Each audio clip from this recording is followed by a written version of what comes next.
All right, good morning, Councillor. Good morning, Sean. Thank you so much for continuing our video sessions. My pleasure. I've been hearing from people that they really appreciate it.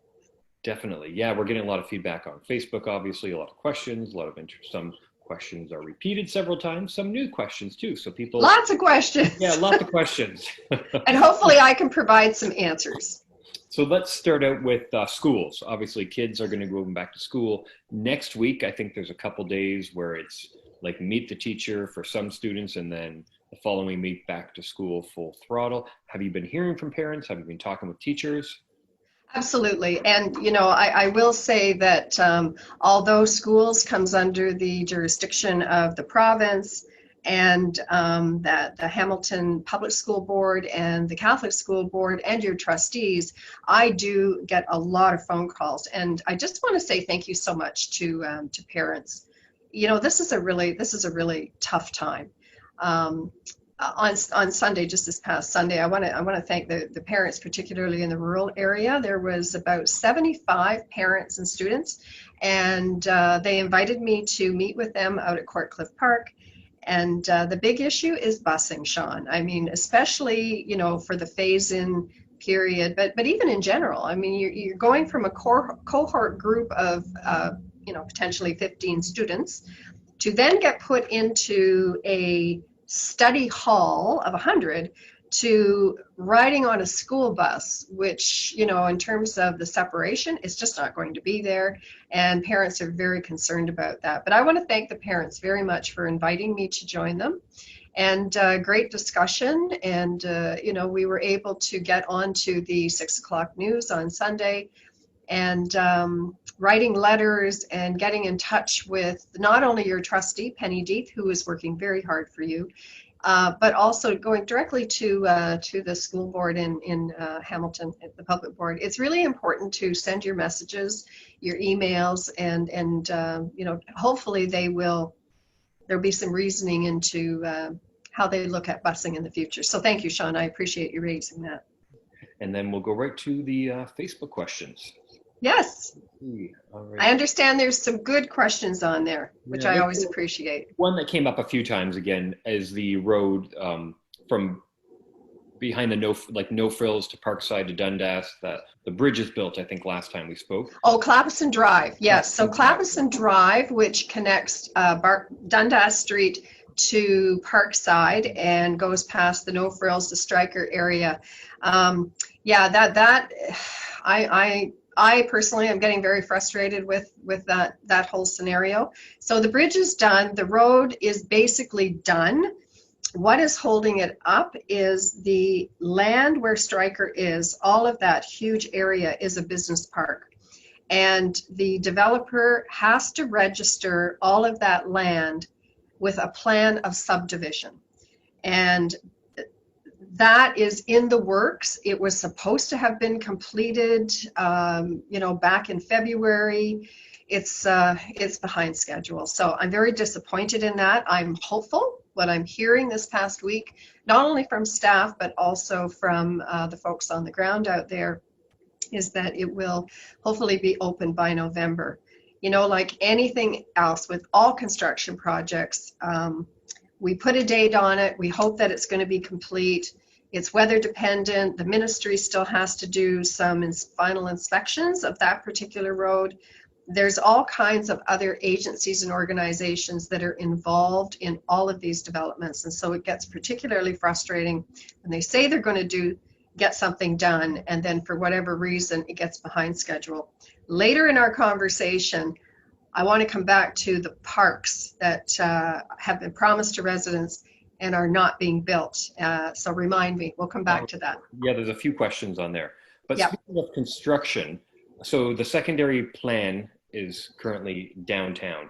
When that is, I guess, finalized, I'm not sure if it's the right word, is that when we might see some building there, redevelopment? So if somebody owns land there, let's say, Yep. when can building happen and when can permits start? So I'll unpack that one a little bit for you and try and do it quickly because I know we have a lot to cover off. The secondary plan that is being done right now is for the core of Waterdown. So it is just west of Hamilton Street to the escarpment, all the way over to First Street and all the way up to Parkside. So it's that chunk of land in there. And it involves houses, buildings, everything that's there, roadways. And what a secondary plan does is it gives residents the opportunity to say, what would you like to see built there? What would you not like to see built there? So are you okay with 10-story buildings being all along Dundas Street? Are you not okay with that? What about Hamilton Street? What about Parkside, etc.? Couple of new homes that have been built, people have not been entirely happy with on Main Street.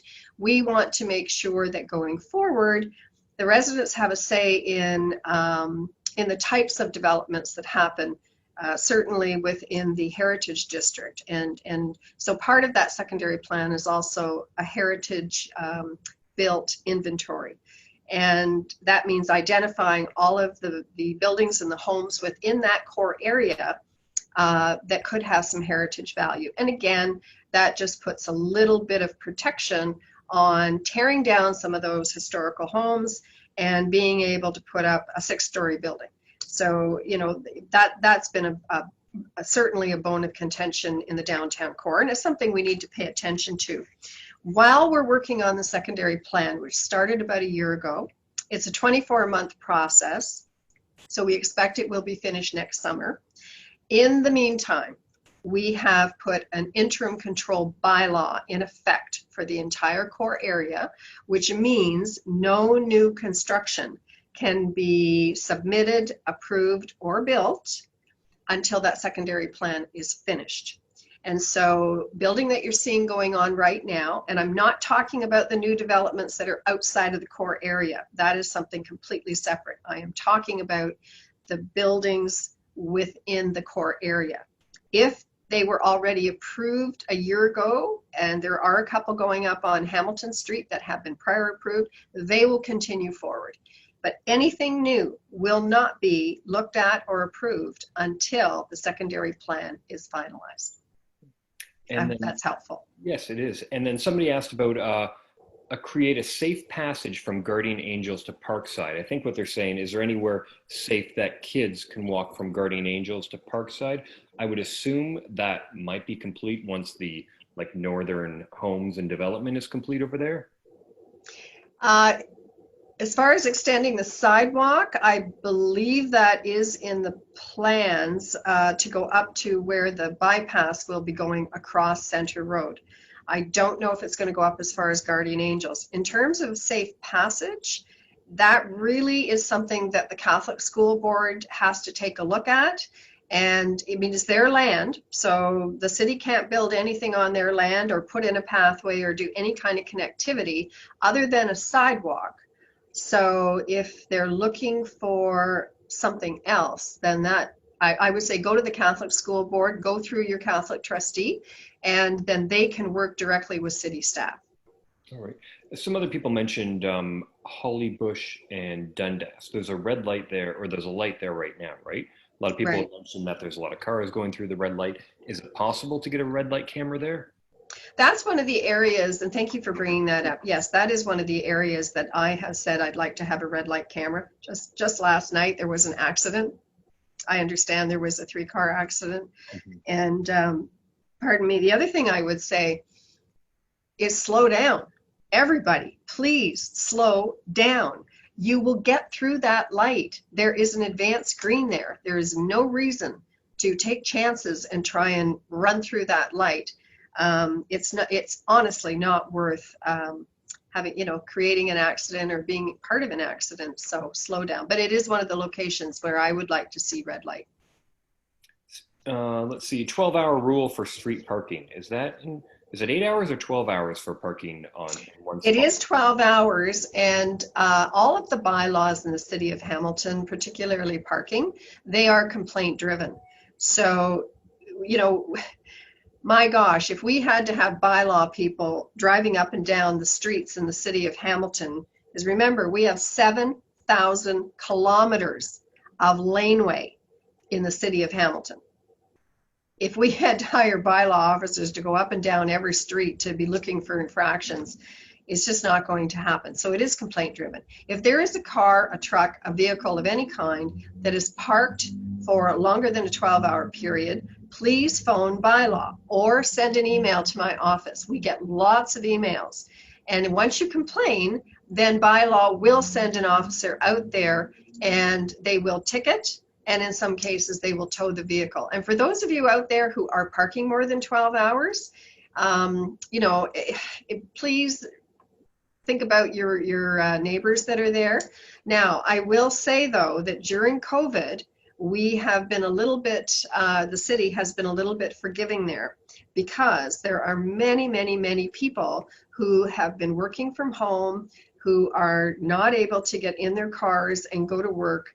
And so, if someone buys a home on a street where all you've got is one space for parking in your driveway and one space in your garage, and you've got 4 cars, then you're going to have to park on the street.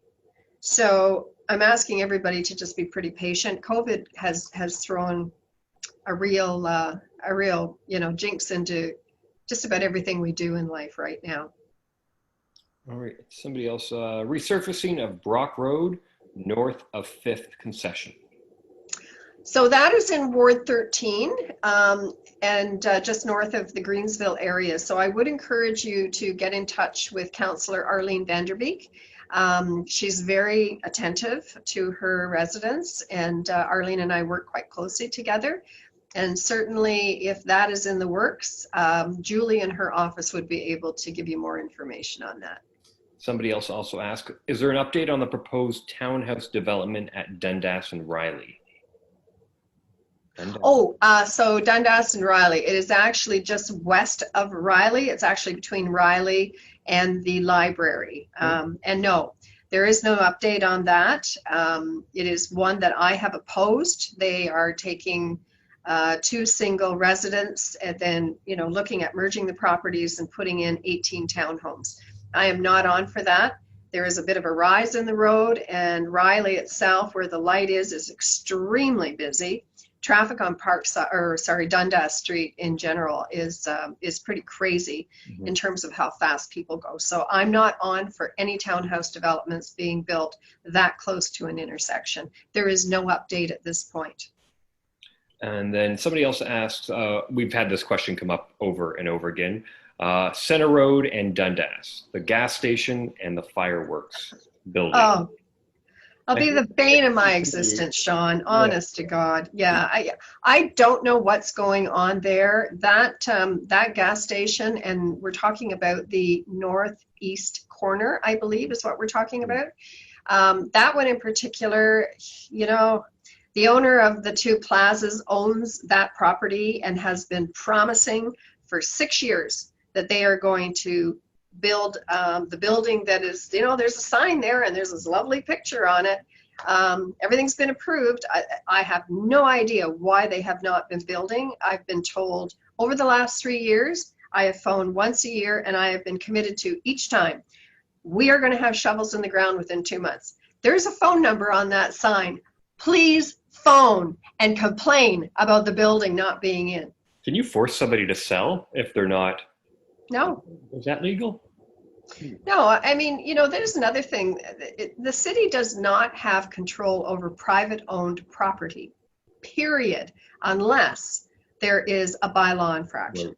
Garbage dumped, weeds out of control, that kind of thing. But if someone owns, even if they, they have the sign up, they can take as long as they want. The reason that gas station has not been torn down and cleared up is because the demolition permit, once they get it, will definitely, they can take everything down, but they've got to build within 1 year. They can't have an empty lot there. And so if they don't want to build, they're not going to clean it up. I would love them to clean up that lot. And I believe you mentioned something about the fireworks building too. Yeah, kitty corner's there. Yeah, the opposite corner. Yeah. So on the southwest corner. Yeah. Southwest corner there. The fencing went up, and I just noticed last week or the week before that there was also a sign up coming soon, something like that. And again, you know, they were supposed to build 5 years ago and then 2 years ago. And I'd heard nothing much on it for the past 2 years. But again, it's private property and it is completely up to the owner what they do with it. Same situation. They can't tear that house down and the building behind it, because that would then trigger the you have to build within a year clause that is attached to that demolition permit. Somebody says, I would like to know or hear any plans, conversations, actions for advocate for better senior care or long-term care in the area. But there is a long-term care home going up, right? Yeah, there's actually a couple coming, and I, you know, it seems like we've been talking about this forever, and I do appreciate everybody's patience. The senior building, the retirement building is being built on the corner of John Street and Hamilton Street, and that will be a lovely building. Again, it's all been approved. It's just waiting for it to start. I'm not sure what the holdup is there, but the developer is a good developer of retirement homes. They built the one that's down on Plains Road, right at the foot of LaSalle Drive or Waterdown Road. And it's a beautiful building. So I'm hoping that they're going to start that soon. We also have a primary care development, which is supposed to be built out at the Clappison Power Center, and that will be in the area of where the old Zellers building was, and where I believe Treasure something is right now. You know, but again, these developments, they take so long. You know, in many cases, they're 8 to 10 to 12 years to get through the process. That one is also reliant on provincial funding, which had been committed before the last election. So they're all very complex planning, zoning, and funding issues that go along with them. But I'm hopeful that they're going to be coming, you know, soon. And then a couple of people ask about speeding on Carlisle Road with trucks, and then possible to get police presence on Center Road in Carlisle. So we'll talk about that. Yeah, you know what? And we do have lots of police presence throughout the rural area. And, you know I hear people say all the time, oh, we've only got one police officer that patrols the whole area. That is not true. And you don't always see them. Sometimes they're in unmarked cars. They're not always, sometimes they're working undercover. And so there's lots of police officers. There's so many things happening within our community that, you know, house break-ins are very low compared to the rest of the city. We live in a very safe community. The speeding is an issue, absolutely 100%. One of the things that I'm looking at doing is having what's called a community safety zone for Carlisle Road in general. Because there's a lot of residential there, people walk there. We were successful a couple of years ago getting new sidewalks put in, getting the intersection fixed up, getting the laneways properly done with bike lanes in. So a community safety zone, which is part of the Vision Zero, where we look at making communities as safe as we possibly can. The other thing is that Carlisle Road and all concessions are truck routes, including concession 5. And I know someone has posted, there are no trucks allowed in Millgrove. That's not true. Concession 5 is also a truck route. So we're right now we're doing a transportation master plan throughout the city, and part of it involves all of Waterdown and all of the concessions in looking at just where does it make sense to perhaps remove a truck route designation off some of the roads.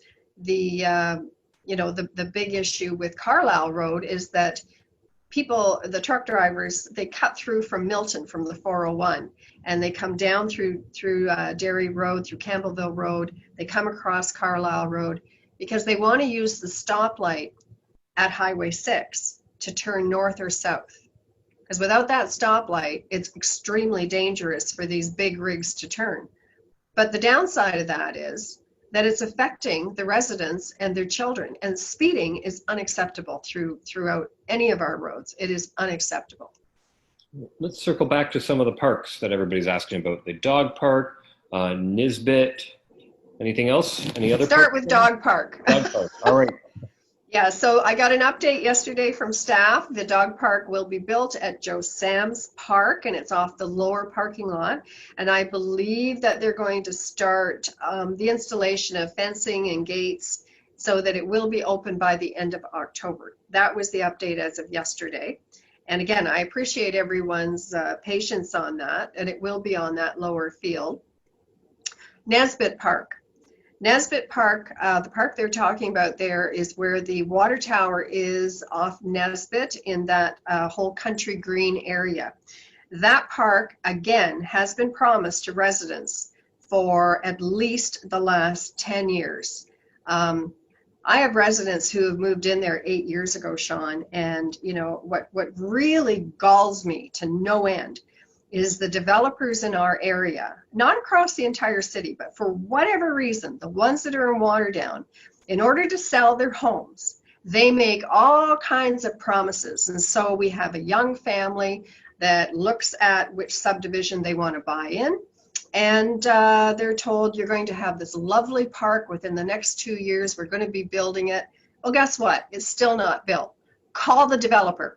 Because the only reason it's being held up is because of the developer. They will turn around and say, oh, the city's holding it up. Well, I can tell you, I am on that park and on that development every day for the last 10 years. Any holdups, it's the developer. So please call them. And if you need the phone number, call my office. It's a few. Sorry, rant over. A few developers there, though, right? That built those homes. Is it only one responsible for the park, or is it a few? So I'm talking about the developer of the park, not the builder of the homes. Oh, okay. Who's the developer? So the developer who owns the whole area and does build some of those homes is Country Green. Country Green. So they're responsible for the park. They are absolutely responsible for the park. And they are responsible to build the section of the bypass, which the section from, I think, Wimberley over to Babcock has been completed. It's beautiful. The developer on that side did a fabulous job. The connecting part, which is where that great big mound of dirt is, from there to Center Road, was promised, again, that it would be built by the developer, made all kinds of promises. Now I understand they're digging their feet in a little bit, and anyway, that's a whole other issue that I'm working on, and I am not happy about it, as you can probably tell. So yes, there are more than one, but that's the one holding it up. All right. Is there another skateboard park coming to town? Somebody else asked. No, we have the skateboard park at Memorial Park, which, you know, over the last 10 years, we've been able to beautify and put in the splash pad. We've put in the playground. We've put in the skating loop. The skate park was the first thing that was put in there before I was elected. We've rearranged the ball diamonds. We've put in new ball diamonds. Hold on. Sorry about that. That's okay. Turn that off. Oops. So no, there is no other skate parks coming. However, there are other parks coming. The next one I want to do a bit of a rant on is Mountain View Park. So the Mountain View Park, and I'm talking about the one right on Skinner, right beside the St. Thomas School. St. Thomas School is beautiful, great school, great principal, and you know, I'm so disappointed because, again, I had a public meeting, and I think this goes back 6 or 7 years ago.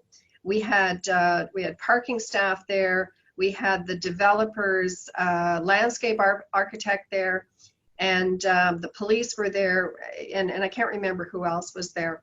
But that park beside St. Thomas School was promised 2 years ago. And then it was promised last year. And then they promised, no, we're going to start it in March. We're going to put it out for tender, and we're going to start construction in June, and that park will be completed by October. So it'll be done in the fall. I just got an update this week, and they did put the tender out, but they haven't awarded it to anyone. So now it's too late to order any of the playground equipment and anything else that needs to go in there. So now it's like, oops, we won't be able to do it until the spring. And I am so fed up with all these promises that get made that I am then told, yes, I can relay on to the community. And then they turn around. And again, this is 3 years now. That park has not been built. So the other park was built. Again, I had to push very hard for that. We got that agro park built, which is beautiful. And I thank them very much for that. So, you know, I really, I don't know what to say. Call the developer. I really would like the people in Mountain View to put the pressure on the developer and demand that that park be built this year as it was promised. Excellent. Rant over. Anything else you want to add? You want to talk about? Let's see, what else should we talk about here? Clappison Drive, we did that secondary plan. Heritage inventory, we did. Oh, the ongoing repaving and the upgrades that are happening for Braeheed, they're well underway. Main Street West, sorry, on Parkside, from Main Street North, so right at the top of Main Street North, on Parkside, all the way over to just past Victoria, I believe it is, or Wellington, is going to be repaved. And there is some sewer upgrades going on in there. And so that has been started. They're now going down to Cedar Street and Fern, and that is going to be completely repaved. And residents have also asked for a couple of speed bumps to go in on that street as well. So I think that the only other thing I wanted to touch on, Sean, was the farmers markets. I want to thank everybody so much for the organizers behind all of these farmers markets. First of all, Drummond Manor. Melinda, thank you so much. You're doing a fabulous job there. There is a farmer market every Saturday from 8 a.m. to 1 p.m. and it's at the Drummond Farm up on the 5th concession, which is between Center Road and Highway 6. Conan's on Robson Road, they in their parking lot every Saturday from 9 a.m. to 1 p.m. Thank you, Michelle and Teresa, for organizing that one. And we also have one at the Rockton Fairgrounds, which I am so very pleased that they've got a farmer's market there. It's Thursdays from 3 p.m. till 7 p.m. And it is in the little village of Rockton, and the fairgrounds are right halfway along the road. So I just want to say to our community, you have so many farmers markets in the area that are supporting our local farms. And, you know, we've been eating corn for the last month and it's fabulous. It's so delicious. So please get out there and enjoy all the farms and everything they have to offer. Thank you, Sean. Excellent. Thank you very much. Okay. Everybody have a good day. Bye. In 3 weeks. Yes. See you in 3 weeks.